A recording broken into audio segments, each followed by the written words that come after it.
தந்தை மகன் தூய ஆவியாரின் பெயராலே ஆமேன். இயேசு கிறிஸ்துவின் அன்புமிக்க சகோதர சகோதரிகளை உங்கள் அனைவருக்கும் கிறிஸ்து இயேசுவின் அன்புள்ள வணக்கத்தை தெரிவித்துக் கொள்கிறேன். இன்று நற்செய்தி பாகமானது மத்தேயு நற்செய்தி 6ஆம் அதிகாரம் 24 முதல் 34 வரை உள்ள திருவாக்கியங்கள். குறிப்பாக 34வது வாக்கியம்.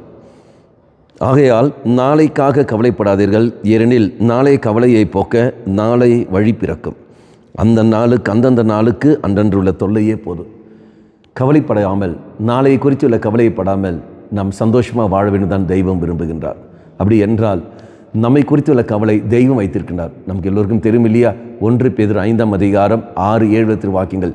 கடவுளுடைய வல்லமை உள்ள கரத்தின் கீழ் உங்களை நீங்கள் தாழ்த்துங்கள், ஏற்ற காலத்தில் அவர் உங்களை உயர்த்துவார். உங்கள் கவலையெல்லாம் அவர் மீது விட்டுவிடுங்கள், ஏனெனில் அவர் உங்கள் மேல் கவலை கொண்டுள்ளார்.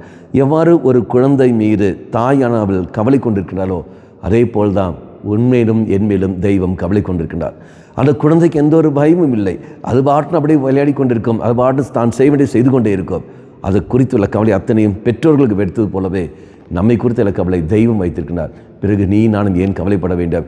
நாளை குறித்து ஏன் இப்படி இருக்க வேண்டும்? என் எதிர்காலம் இப்படி இருக்க வேண்டும் என்று ஏன் நினைத்து கொண்டு நம்முடைய இந்த நாளை இழக்க வேண்டும்?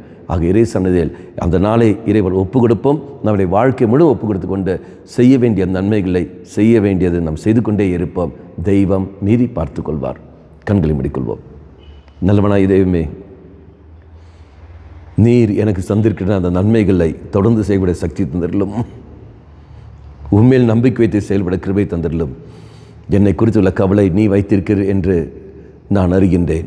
அதுக்கு ஏற்றபடி செயல்பட சக்தி தந்திரலும். அம்மா மாதாவே, தெய்வ மாதாவே, எங்கள் மாதாவே, என் அன்னையே, விசேஷமாக எங்களுக்காக பரிந்து பேசும். ஆமேன்.